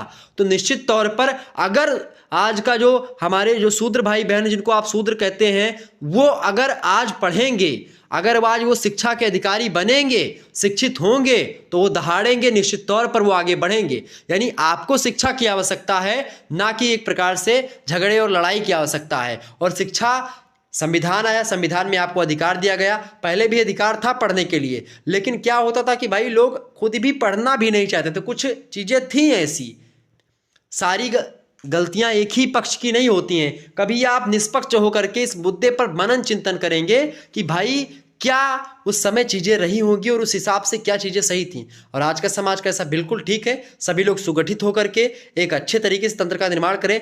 क्या एक प्रकार से मुस्लिम, क्या हिंदू, क्या सिख, क्या ईसाई, अगर आप इन सभी में बढ़ते रहेंगे तो क्या होगा भाई, मानवता, आप एक पृथ्वी है, छोटी सी पृथ्वी, और उस पर आप रह रहे हैं, उसमें भी एक देश में रह रहे हैं, उसमें भी धर्म के नाम पर लड़ाई झगड़ा मार काट दुनिया भर का हिंसात्मक चीजें कर रहे हैं। तो ये गलत बात है। कभी आप सोचे, जियोग्राफी पढ़िए, उसमें आप खगोल शास्त्र पढ़ लीजिए, कभी सोचेंगे बहुत सारी गैलेक्सी, बहुत सारे तारामंडल, बहुत सारी चीजें हैं, पता नहीं और किसी ग्रह पर हम लोग मतलब कि मनुष्य रह रहे हो, तो हम क्यों लड़ रहे हैं, हमारा कोई अस्तित्व नहीं है। आप अभी विकास देवी कीर्ति सर जी का जो आया है उस पर आप उसी को सुन लीजिए, कभी उन्होंने कितना अच्छा वक्तव्य दिया है कि हमारा कोई अस्तित्व नहीं है, आपका मतलब कुछ नहीं है। ये सोचिए कि भाई आपके रहने और आपके ना रहने से, आपके बोलने और आपके ना बोलने से कोई प्रभाव समाज पर नहीं पड़ने वाला है। ठीक है, करना सभी को अपने मन का। हालांकि इस पर मैं ज़्यादा लेक्चर नहीं दूंगा, लेक्चर देने के लायक भी नहीं हूं मैं, लेकिन फिर भी मैंने सोचा कुछ बातें जो कि होनी चाहिए, जो कि समाज अच्छा हो सकता है। हालांकि उसके बारे में मैं थोड़ा बहुत अगर आपको बताने में सक्षम हूँ तो आप लोग ग्रहण करें, अगर नहीं आप लोग ग्रहण करें, कोई दिक्कत नहीं है। बाकी मुझे थोड़ा बहुत बताना तो परम आवश्यक ही था इस मुद्दे पर। वर्ण उत्पत्ति के कर्म सिद्धांत की व्याख्या। कर्म सिद्धांत, वर्ण व्यवस्था की उत्पत्ति का दूसरा प्रमुख सिद्धांत कर्म का सिद्धांत ही है। ऋग्वैदिक साहित्य के अध्ययन से पता चलता है कि पहले समाज में सिर्फ 2 वर्ग था, एक आर्य वर्ग और एक दस्यु वर्ग। बाद में आर्यों का समाज 3 वर्णों में विभाजित हो गया, जिन्हें ब्रह्म, क्षत्र और विश्व कहा गया। समाज में जो लोग यज्ञ आदि कार्य करते थे उन्हें ब्रह्म कहा गया। बाद में यही लोग ब्राह्मण कहलाए। समाज की जो रक्षा करने का दायित्व जिनके कंधे पर हुआ वो लोग क्षत्र कहलाए। क्षत्र को बाद में लोग क्या बोल गए, छत्र ही बाद में चल करके क्षत्रिय कहलाए, ठीक है, यानी रक्षा करने वाला। बाद में चल करके यही वर्ग क्षत्रिय वर्ग कहलाया। समाज के शेष वर्गों को लोगों को विष कहा जाता था। कृषि तथा अन्य व्यवसाय अपनाने वाले लोग वैश्य की श्रेणी में आ गए। समय के साथ साथ दस्य अथवा दास्य कहा जाने वाला जो वर्ग है ये शूद्र कहलाने लगा। और इस तरह से कर्म के आधार पर ब्राह्मण, क्षत्रिय, शूद्र और वैश्य की उत्पत्ति मानी जाती है। कर्मों के आधार पर व्यक्तियों के वर्ग का निर्धारण किया गया। और यहाँ पर एक बात विशेष रूप से उल्लेखनीय है कि वर्ण व्यवस्था प्रारंभ में जन्म ना होकर के कर्म पर ही आधारित थी। प्रत्येक व्यक्ति को अपने वर्ण कार्यों का संपादन पूर्ण निष्ठा से और ईमानदारी से करना पड़ता था, और ऐसा ना हो पाने पर उस दशा में उस व्यक्ति का वर्ण परिवर्तित हो जाता था। और इस प्रकार से कहा जाता था कि भाई कर्म व्यक्ति के वर्ण निर्धारण का दूसरा प्रमुख आधार था, ठीक है। यानी कि फिर बाद में चल करके मध्यकाल में आते आते आप देखते हैं कि यह जन्म पर आधारित हो गया वर्ण व्यवस्था। भाई जो ब्राह्मण के घर में पैदा हुआ वो ब्राह्मण हो गया, जो क्षत्रिय के, तो ये जन्म पर आधारित बाद में हुआ, लेकिन इससे पहले कर्म पर आधारित चीजें थी, ठीक है। ये बात आप ध्यान रखें। जन्म जात्रे, वैसे तो कहा भी कि जन्म जात्रे शूद्र, जन्म से हर कोई व्यक्ति शूद्र होता है। जन्म से हर व्यक्ति जो है एक प्रकार से किसके समान होता है, जन्म से हर एक व्यक्ति एक प्रकार से कुछ नहीं जानता है। जब वो अपने कर्मों के हिसाब से अपने टैलेंट के बल पर वो आगे बढ़ता है, और वही टैलेंट जब वो अच्छा टैलेंट हो जाता है तो वो ब्राह्मण कहलाता है, वो क्षत्रिय कहलाता है, वो शूद्र कहलाता है, वो वैश्य कहलाता है। जिसमें जैसा टैलेंट है वो उस हिसाब से कहलाया। और बाद में चल करके ये जन्म पर आधारित हो गई। और आज यही पर को लेकर के लोग मतभेद कर रहे हैं कि भाई ऐसा हुआ वैसा हुआ। हालांकि बीच में आकर के कुछ चीजें हुई, लेकिन पहले आप अगर जाएंगे तो चीजें नहीं थी। तो ये सारी चीजें समझनी पड़ेंगी। अगला क्वेश्चन से आपका 24 नंबर देखेंगे, आश्रम व्यवस्था पर संक्षिप्त टिप्पणी लिखिए। व्यक्ति के समस्त जीवन को संयमित और नियमबद्ध करके उसके द्वारा सही अर्थों में पुरुषार्थों की पूर्ति के लिए आश्रमों का विभाजन किया गया। 4 आश्रम हैं। पहला है आपका ब्रह्मचर्य आश्रम, दूसरा गृहस्थ आश्रम, तीसरा वानप्रस्थ आश्रम, चौथा आपका संन्यास आश्रम। पहले आश्रम की बात की जाए तो ब्रह्मचर्य आश्रम है। जीवन को 100 वर्ष की अवधि में माना गया कि भाई प्रत्येक व्यक्ति 100 वर्ष जिंदा रहेगा, औसत आयु ये है। और उसी आधार पर 25-25 सालों का एक एक आश्रम बना दिया गया। पहला आश्रम है 0 से लेकर के 25 वर्ष का समय, ब्रह्मचर्य आश्रम। ब्रह्मचर्य आश्रम 25 वर्ष की आयु तक निर्धारित किया गया है। इस आश्रम में बालक गुरुकुल में रह करके गुरु की सेवा करता है, सादगी से रहना और धर्म का ज्ञान प्राप्त करता है। और ये हो गया आपका ब्रह्मचर्य आश्रम, ठीक है। दूसरा जो आश्रम है वो है गृहस्थ आश्रम। गृहस्थ आश्रम में क्या होता है, चूंकि ब्रह्मचर्य आश्रम में जब व्यक्ति शिक्षा ले लेता है उसके बाद में उसका जो है एक प्रकार से अच्छा इसी दौरान संस्कार भी तमाम सारे होते रहते हैं, ठीक है। तो ब्रह्मचर्य आश्रम के बाद में व्यक्ति गृहस्थ आश्रम में प्रवेश करता है। और इस आश्रम में व्यक्ति अपनी कामेच्छा की पूर्ति कर प्रजनन प्रक्रिया के द्वारा संतान प्राप्त करके अपने वंश, अपने परिवार, अपने मतलब की समाज की निरंतरता को कायम रखने में अपना योगदान देता है। यानी कि इसमें शादी होती गृहस्थ आश्रम में, और लोग एक प्रकार से क्या होते हैं, एक प्रकार से अपनी बीवी बच्चों का ख्याल रखते हैं, उनका एक प्रकार से भरण पोषण करते हैं, ठीक है, समाज के नियमों का पालन करते हैं। और अर्थोपार्जन करके, अर्थोपार्जन मतलब कि रुपया पैसा कमा करके दान देते हैं, अतिथियों का सत्कार करते हैं, गुरुकुल को आर्थिक सहायता देते हैं, पंच यज्ञों के द्वारा अपने ऊपर लादे गए ऋणों से मुक्त होते हैं। 5 ऋण भी बताए गए हैं वेदों में, पुराणों में, ठीक है, धर्म ग्रंथों में हिंदुओं के। तो चीजें जो तीसरा आश्रम व्यवस्था मतलब कि तीसरा जो आश्रम है वो है वानप्रस्थ आश्रम। वानप्रस्थ आश्रम की बात करें तो 50 वर्षों की अवधि पूरी हो जाने के बाद में गृहस्थ आश्रम को छोड़ करके वानप्रस्थ आश्रम में प्रवेश करता है व्यक्ति। इस आश्रम में व्यक्ति जो होता है परिवार को छोड़ करके सपत्नी यानी कि पत्नी के सहित भ्रमण करता है, अपने ज्ञान से दूसरों को लाभान्वित करता है। जो उसने सीखा, कहाँ पर उसने सीखा, जो उसने ब्रह्मचर्य आश्रम में जो सीखा और जो अनुभव किया उसने गृहस्थ आश्रम में, उस ज्ञान और अनुभव को लोगों में बांटने का काम पति पत्नी लोग करते हैं और भ्रमण करते हैं। ये होता है वानप्रस्थ। वानप्रस्थ मतलब होता है जंगल की ओर जाना, जंगल की ओर प्रस्थान करना, वानप्रस्थ। इसके बाद में चौथा आश्रम होता है आपका संन्यास आश्रम। संन्यास आश्रम की बात की जाए तो ये आश्रम होता है मतलब कि 75 वर्ष के बाद की अवस्था। इस आश्रम में भिक्षा के द्वारा उदर पोषण करता है व्यक्ति। उदर माने होता है पेट पालन करता है भिक्षा मांग मांग करके। लौकिक रूप से वह मृत माना जाता है तथा मतलब कि प्रतीकात्मक रूप से उसका दाह संस्कार भी संपन्न करा दिया जाता है।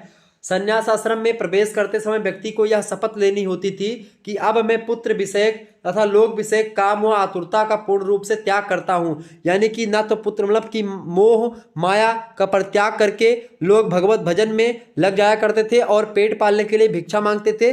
कोई मोह माया नहीं, संपत्ति का कोई मोह नहीं रहता था इस समय। तो ये होता है आश्रम व्यवस्था। आगे बढ़ते हैं उसमें खास कर संन्यास व्यवस्था, ठीक, संन्यास आश्रम।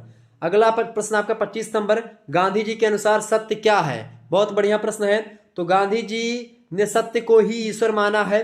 सत्य वह जो आपको सत्य कर्म करने की प्रेरणा दे, और उनका सत्य किसी कल्पना में नहीं था। गांधी जी का वह सत्य जो गांधी जी का है वो शाश्वत और सनातन है। प्रत्येक व्यक्ति का जीवन सत्य के नियमों पर आधारित होता है। यह गांधी जी बताते हैं कि भाई आधारित होना भी चाहिए। सत्य का पालन बिना किसी परिणाम को सोचे हुए लोगों को करना चाहिए, गांधी जी कहते हैं। गांधी जी यह भी कहते हैं कि सत्य कहना ही केवल पर्याप्त नहीं है, वरन वह हमारे विषयों में भी होना चाहिए। सत्य यानी कि सत्य हमारे विषयों में भी हो, सत्य के बारे में हम बोले भी, सत्य ही बोले, सत्य ही एक प्रकार से हमारे विषय पर आधारित, मतलब कि हमारे विषय सत्य पर ही आधारित हो, ऐसा गांधी जी मानते हैं। अगला प्रश्न आपका है 26 नंबर क्वेश्चन से आपका है, सर्वोदय से क्या तात्पर्य है? सर्वोदय को गांधी जी ने समाजवाद का सर्वाधिक उत्कृष्ट स्वरूप माना है, क्योंकि इसके अंतर्गत समाज के किसी भी वर्ग को उपेक्षित नहीं किया जाता है। इसका उच्चतम उद्देश्य सबके हित और कल्याण के संवर्धन से है। सर्वोदय माने सभी का विकास हो, सभी लोग उदय हो, सभी एक प्रकार से अपने टैलेंट को पहचान करके आगे बढ़ें। सर्वोदय का संदेश है दूसरों के जीवन के लिए जियो, ठीक है, ये गांधी जी बताते हैं, ठीक है। इसके अलावा सर्वोदय लोक नीति में विश्वास करता है, राजनीति में नहीं। सर्वोदय का क्रम है शासन से अनुशासन की ओर, नियंत्रण से संचय की ओर, सत्ता और अधिकारों की प्रतिस्पर्धा से कर्तव्यों की आचरण की ओर अग्रसर होना। यह है आपका सर्वोदय, ठीक है। 27 नंबर क्वेश्चन देखेंगे, बाबा साहेब भीमराव अंबेडकर ने मतलब उन्होंने जाति संबंधी अपने विचार क्या व्यक्त किए हैं? तो आइए चर्चा करते हैं उनके बारे में। अंबेडकर जी का यह मानना है कि वर्ग आधारित वर्ण व्यवस्था कालांतर में जन्म पर आधारित हो गई, जो जाति व्यवस्था की उत्पत्ति का मुख्य कारण बनी। हालांकि बाहर से आने वाली अनेक जातियों के यहाँ बस जाने के कारण से जाति व्यवस्था में विस्तार हुआ। हूण आए, यहाँ पर शक आए, तुर्क आए, मंगोल आए, ये सब भारत में आकर के बस गए। और उनका यह मानना है कि कर्म के विशेषीकरण के कारण अनेक कर्मकार जातियों की उत्पत्ति हो गई। जो जिस प्रकार का कार्य करता था वह उस जाति का हो गया, जैसे कि चमार, ठीक है, लोहार, बढ़ई, सुनार, सोने का काम करता था सुनार हो गया, बढ़ई लकड़ी का काम करता था बढ़ई हो गया, लोहार लोहे का काम करता था, चमार चमड़े का काम करता था। तो इस प्रकार से उसी जैसा काम करता था उसी नाम से उसको पुकारने जाने लगा, और इस प्रकार से आते थे करके वो जाति ही बन गई। उनके वंश के लोग अपने आप को वही कहने लगे। इनके अपने रीति रिवाज, विवाह आदि के बंधनों ने इन्हें एक बंद वर्ग का रूप दे दिया, और इसीलिए जाति से बाहर विवाह करने वाले को जाति से बाहर निकाल दिया जाता था। यह जाति से बहिष्कृत लोगों ने अपनी एक उपजाति भी बना ली थी। इस तरह उपजातियों से उपजातियां बनने की प्रक्रिया चलती रही, और आज लगभग 4000 से अधिक जातियां हो गई हैं। और इस जाति व्यवस्था के कारण से समाज में विकृतियां उत्पन्न होती जा रही हैं, जो व्यक्ति और समाज के लिए घातक हैं, प्रगति में बाधक हैं। और इस दृष्टि से जाति व्यवस्था को समाप्त होना अत्यंत आवश्यक है, ठीक है। ये बात यहाँ पर बताई गई। ये डॉक्टर भीमराव अंबेडकर के विचार हैं, उन्होंने इन बातों को बताया। 28 नंबर क्वेश्चन से आप देखेंगे, अंबेडकर और लोकतंत्र पर टिप्पणी लिखिए। अंबेडकर ने लोकतंत्र के संदर्भ में क्या बातें कही हैं उसको समझने का प्रयास करेंगे। अंबेडकर लोकतंत्र की पश्चिमी अवधारणा से सहमत नहीं थे। पश्चिमी अवधारणा मतलब कि जो यूरोपीय कंट्रीज हैं उनके विचारधारा से सहमत बिल्कुल भी नहीं थे लोकतंत्र के बारे में। मात्र चुने हुए प्रतिनिधियों और उनका जनता के प्रति उत्तरदायी होने तक ही उनका लोकतंत्र सीमित है। यह एक राजनीतिक लोकतंत्र की अवधारणा हो सकती है जिसे मैं अपूर्ण लोकतंत्र मानता हूं। उन्होंने लोकतंत्र की परिभाषा अपने खुद के हिसाब से दी। उन्होंने कहा कि लोकतंत्र ऐसी शासन पद्धति का प्रतिनिधित्व करता है जिसके माध्यम से व्यक्तियों के राजनीतिक ही नहीं बल्कि सामाजिक और आर्थिक जीवन में बिना किसी रक्त रंजित तरीकों को अपनाए आमूलचूल परिवर्तनों को व्यवहारिक रूप प्रदान किया जा सके, ऐसा भीमराव अंबेडकर कहते हैं। इसके अलावा अंबेडकर जी जो हैं लोकतंत्र की 2 विशेषताएं बताते हैं। और पहली विशेषता वो कहते हैं कि राजनीतिक दृष्टि से विधि का शासन और विधि के सम्मुख सभी व्यक्ति समान हो। ये बाबा साहेब कहते हैं, ठीक है। क्या कहते हैं कि राजनीतिक दृष्टि से विधि का शासन यानी कानून का शासन और विधि के सम्मुख सभी व्यक्ति समान हैं। दूसरी बात ये कहते हैं कि लोकतंत्र के बारे में कि सामाजिक और आर्थिक परिवर्तनों में विश्वास रखना जिससे सामाजिक व्यवस्था को सामाजिक न्याय के आदर्शानुसार अनुकूल बनाया जा सके, ये बात उन्होंने कही। यदि उपर्युक्त विशेषताएं लोकतंत्र में नहीं पाई जाती तो अंबेडकर उसे लोकतंत्र स्वीकार नहीं करते हैं, उसे अपूर्ण लोकतंत्र की संज्ञा देते हैं, ठीक है। अगला क्वेश्चन साथ देखेंगे, 29 नंबर प्रश्न है, अंबेडकर के प्रजातांत्रिक मानवतावाद या मानववाद की व्याख्या कीजिए। तो अंबेडकर ने सामाजिक लोकतंत्र को सामाजिक मतलब राजनीतिक लोकतंत्र की पूर्ण शर्त के रूप में प्रतिपादित कर भारत में लोकतंत्र की सार्थक व्याख्या और परिकल्पना प्रस्तुत करी। संविधान की प्रस्तावना तथा अन्य भागों में सामाजिक आर्थिक न्याय का जो संकल्प व्यक्त किया गया है उसमें अंबेडकर के प्रयत्नों का योगदान रहा है। उसमें मानवतावादी दर्शन की झलक भी आपको दिखाई पड़ती है। इसके अलावा जो है एक प्रकार से उसके अनुसार मतलब कि भीमराव अंबेडकर जी के अनुसार राजनीतिक स्वतंत्रता की तुलना में दलित वर्ग की मुक्ति अधिक महत्वपूर्ण है। यदि किसी देश की 1/5 जनसंख्या अन्याय और अमानवीय व्यवहार से त्रस्त हो तो उस देश की राजनीतिक स्वतंत्रता का कोई अर्थ नहीं निकलता है। इस प्रकार डॉक्टर अंबेडकर प्रजातंत्र के पूर्ण समर्थक थे जिसकी संकल्पना मानववाद पर आधारित थी और निश्चित तौर पर यह विचारधारा बिल्कुल सही है। ऐसी एक प्रकार से विचारधारा मानववाद सबसे बड़ी। अब भाई कोई व्यक्ति गरीब है, बहुत ज़्यादा गरीब है, अब वो चाहे ब्राह्मण है, चाहे वो क्षत्रिय है, चाहे वो शूद्र है, चाहे वो वैश्य है, ठीक है, लेकिन वो गरीब है तो मानवतावाद के लाते उनका एक प्रकार से धर्म होता है लोगों का कि भाई उसकी मदद की जाए। उसमें धर्म जाति और एक प्रकार से सब नहीं देखनी चाहिए किसी को, लेकिन एक प्रकार से जाति या धर्म की बात अगर की जाए तो इससे क्या लोग क्यों ये खत्म नहीं होती है, क्यों लोग इसको एक प्रकार से, तो ये राजनीति के कारण से चीजें हो रही हैं। राजनीति जब तक रहेगी, जब तक राजनीतिक रोटियां रहेंगी, क्या आप सोच रहे हैं जो दलित के मतलब कि उसमें बोल रहे हैं, साथ खड़े अभी दिखाई पड़ रहे हैं, क्या दलितों का वास्तविक रूप से वो मदद करते हैं? बिल्कुल नहीं करते हैं। क्या दलित समाज जो दलित तबका है उसकी मदद कोई राजनीतिक पार्टी जाकर के जो है गरीबों तक कोई चीज़ें पहुंच पाती नहीं पहुंच पाती हैं। केवल आप देखते हैं जो गल्ला मिल रहा है ये सभी को मिल रहा बराबर तरीके से, ये मैंने देखा है। आप देखते हैं कोरोना ने पूरा तंत्र झकझोर दिया, कोई भी व्यक्ति हो सब उसमें त्रस्त हो गया। उस समय क्या मिल रहा था? गल्ला भी मिल रहा था। आप सोचो, ये एक प्रकार से ये एक प्रकार से बहुत अच्छा काम मुझे लगा जो गल्ला मिलता रहा। अब इससे लोग कहेंगे लोग आलसी हो जाएंगे, आलसी नहीं होंगे भाई, लोग काम करेंगे, लेकिन थोड़ा सा रिलीफ मिलेगा लोगों को। लोग गरीब लोग जैसे अमीर हो जाओ, आप बहुत ज़्यादा अमीर हो गए तो अमीर होने के पीछे भगवान ने आपको ये मौका दिया अमीर होने का, या आपको वो मंच प्रदान किया अमीर होने का। इसका मतलब ये नहीं कि भाई सबके पास वो मंच प्रदान है, सभी के पास वो मंच नहीं कि सभी लोग अमीर हो जाएंगे, ठीक है। सभी टाटा बिरला और अंबानी और बिल गेट्स और वो नहीं हो जाएंगे सभी, ठीक है। तो भाई जो अमीर है उनका कर्तव्य है कि गरीबों की सेवा करें, गरीबी को रक्षा करें, गरीबों को दें कुछ धन, ये उनका कर्तव्य बनता है। भगवान ने आपको कुछ जान करके ही उस पद पर फिक्स किया है, आपको अमीर बनाया है। उसमें आपका टैलेंट जरूर है आपके अमीर बनने में, लेकिन उसमें कुछ ऊपर वाले की भी भूमिका रहती है, ठीक है। आगे समझते। 30 नंबर प्रश्न आपकी स्क्रीन पर आ चुका है। अंबेडकर के सामाजिक न्याय को स्पष्ट कीजिए। अंबेडकर के सामाजिक न्याय के अनुसार धर्म और जाति के आधार पर किसी व्यक्ति में भेदभाव नहीं होगा, सभी को मनपसंद काम करने की स्वतंत्रता होगी, यह प्रेम और भाईचारे का लोकतंत्र होगा, इसमें मानवता का महत्व होगा, जातिगत और धर्म और वर्ण के आधार पर किसी को अस्पृश्य नहीं समझा जाएगा। अस्पृश्यता का अनुच्छेद 17 भी एक मौलिक अधिकार भी बना दिया गया और कानून भी पारित है इस पर। आर्थिक सामाजिक विकास का लाभ सभी को समान रूप से मिलेगा। ये अंबेडकर का सामाजिक न्याय था, ठीक है। 31 नंबर क्वेश्चन आप देखेंगे, नौकरशाही से क्या तात्पर्य है? नौकरशाही से तात्पर्य उस व्यवस्था से होता है जिसके अंतर्गत सरकारी कार्यों का संचालन और निर्देशन जो होता है उन लोगों के माध्यम से किया जाता है जिनकी नियुक्ति प्रशासन के द्वारा इस कार्य के लिए की जाती है। नौकरशाही वह प्रशासकीय संगठन होता है जिसमें विशेष योग्यता, तटस्थता, निष्पक्षता, एकाधिकार का एक प्रकार से अभाव यानी कि कमी होती है। सरकार की सभी राजनीतिक नीतियों, योजनाओं, कार्यक्रमों को नौकरशाही व्यवस्था के माध्यम से क्रियान्वित किया जाता है, ठीक है। आगे बढ़ते हैं, अगला प्रश्न 32 नंबर क्वेश्चन से, वर्ण और आश्रम व्यवस्था में क्या अंतर है? वर्ण से तात्पर्य किसी विशेष व्यवसाय को चुनना या अपनाना होता है। वर्ण एक प्रकार से उस वर्ग का सूचक शब्द प्रतीत होता है जिसका समाज में विशिष्ट कार्य या व्यवसाय है और इस विशेषता के कारण से वह समाज एक वर्ण के रूप में प्रतिष्ठित है। जबकि आश्रम शब्द मूल रूप से संस्कृत की श्रम धातु से बना हुआ है जिसका अर्थ होता है एक स्थान जहां प्रयत्न अथवा उद्योग किया जाता है। यह ठहरने का वह पड़ाव होता है जहां व्यक्ति रुक करके अपनी भावी जीवन यात्रा के लिए तैयारी करता है। इसलिए पीएन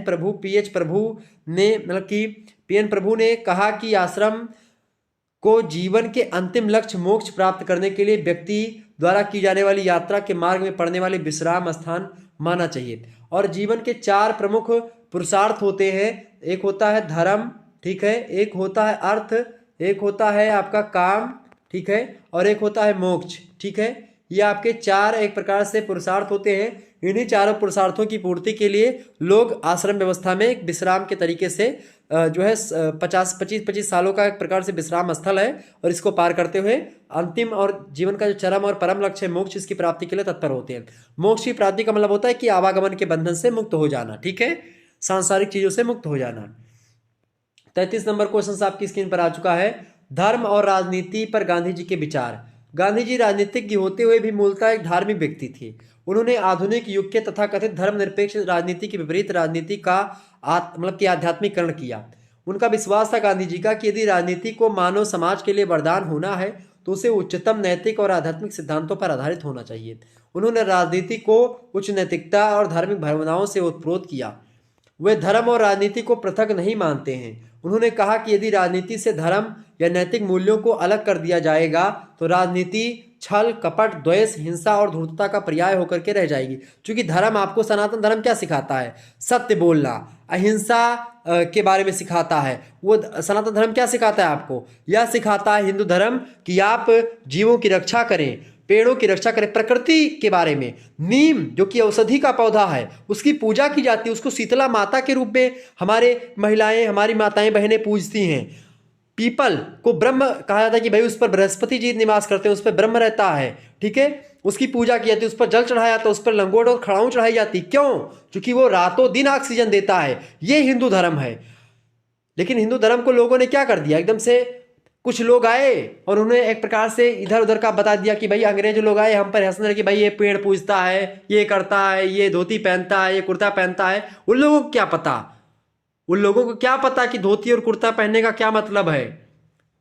वो लोग कुछ नहीं, एक प्रकार से वो लोग केवल क्रिटिसिज्म जानते हैं, आलोचना जानते हैं, और आलोचना भी सही ढंग से नहीं कर पा रहे हैं। आपको समझना पड़ेगा, हम उनकी विचारों को, उनकी किताबों को पढ़ करके अपने धर्म में आलोचनाएं और क्रिटिसिज्म ढूंढ रहे हैं, जबकि उनके धर्म में कुछ नहीं कर पा रहे हैं। उनका भी तो खुद का धर्म है, लेकिन उनके धर्म में उतनी विचारधाराएं नहीं है। कोई दर्शन जो है, मैं खुले मंच पर बोल रहा हूं, कोई भी दर्शन आज आप उठा करके देखेंगे, चाहे पाश्चात्य दर्शन की बात की जाए या कोई भी दर्शन हो, कहीं ना कहीं पे वो वैदिक दर्शन से या हमारे जो 6 दर्शन है उनसे प्रभावित ही है। कहीं ना कहीं पे किसी न किसी मामले में प्रभावित ही है। कोई भी दर्शन या कोई भी धर्म छूटा नहीं है, अछूता नहीं है जो कि हिंदू या सनातन धर्म से प्रभावित ना हो। लेकिन फिर भी लोग इस पर सवाल उठाते रहते हैं आए दिनों। तो कहीं ना कहीं पे हमको इन चीज़ों को, चाहे हिंदू धर्म की बात किया है, मुस्लिम धर्म की बात किया है, लोग एक दूसरे पर टिप्पणी करते हैं, जबकि धर्म का मंतव्य क्या होता है? चाहे मुस्लिम धर्म की बात किए, सिख धर्म की बात किए, बौद्ध धर्म की, जैन धर्म की या ईसाई धर्म की बात की जाए, हिंदू धर्म की, सभी धर्म क्या करते हैं? एक प्रकार से ये सभी लोग ईश्वर के बारे में बताते हैं कि भाई ईश्वर तक कैसे पहुंचा जाए, और ईश्वर को मतलब केंद्र में रख करके आप छल ना कर पाए, आप द्वेष ना रखें मन में, आप ईर्ष्या ना करें, आप किसी से एक प्रकार से किसी को भला बुरा ना कहें, इसके बारे में आपको सिखाने का प्रयास है। तो धर्म आपको क्या है? सहिष्णुता सिखाता है। धर्म आपको यह सिखाता है कि आप लोगों के प्रति अपनी एक प्रकार से दया भावना दिखाएं, आप अहिंसा के मार्ग पर चलें, आप सत्य बोलें, आप हिंसा ना करें, आप द्वेष किसी के प्रति ना करें, आप कपट आपके मन में ना हो, आपके मन में छल ना हो। ये चीज़ सिखाता है। धर्म से गांधी जी का तात्पर्य नैतिक और मानवीय मूल्यों से है। स्वतंत्रता आंदोलन के दौरान राजनीति में नैतिक मूल्यों का प्रयोग करके गांधी जी ने इसे व्यवहारिक धरातल पर सिद्ध कर दिया। एक प्रकार से गांधी जी ने इसके बारे में विस्तार से चीज़ें बताने का प्रयास किया, और निश्चित तौर पर इस प्रकार से आपके जो मैंने बताया ये सारे के सारे प्रश्न आपके बहुत महत्वपूर्ण थे। मैंने चर्चा कर दी। महासंग्राम वीडियो ये आपका हो गया सोशियोलॉजी के पेपर 1 का। सोशियोलॉजी के पेपर 2 का भी इसी प्रकार से मैं दे दूंगा। वैसे पेपर 2 का ऑलरेडी महासंग्राम वीडियो अवेलेबल है, आप लोगों ने नहीं देखा तो देख लीजिएगा, ठीक है। और इसके अलावा मॉडल पेपर मैं दे दूंगा, उसको भी देख लीजिएगा। और आपको बता दूं कि सैन्य विज्ञान का भी मॉडल पेपर मतलब कि महासंग्राम वीडियो दे दिया है। पेपर 1 का देख लीजिएगा, पेपर 2 का जल्दी दे दूंगा, तो आप सभी लोग देख लीजिएगा इसका, ठीक है। इसके अलावा एंशिएंट हिस्ट्री का पेपर 1 का दे दिया है, पेपर 1 का पार्ट 1 हो चुका है, पार्ट 2 जल्दी आ जाएगा, इसको भी देख लीजिएगा। इसी प्रकार से हर एक सब्जेक्ट का मैं दे दूंगा, आप चिंता ना करें बिल्कुल भी। धन्यवाद, मिलते हैं नेक्स्ट वीडियो में, तब तक के लिए आप सभी का बहुत बहुत धन्यवाद। ठीक है। Good night all of you. सभी को बहुत बहुत धन्यवाद। इसी प्रकार से अपना प्यार हमेशा बनाए रखिएगा और लगातार मैं आपके समक्ष अब थर्ड ईयर वालों आपके लिए लाता रहूंगा। वीडियो को लाइक और चैनल को सब्सक्राइब कर दीजिएगा ताकि आपको नोटिफिकेशन मिलता रहे और आप आसानी से पढ़ते रहें। धन्यवाद, बहुत बहुत धन्यवाद।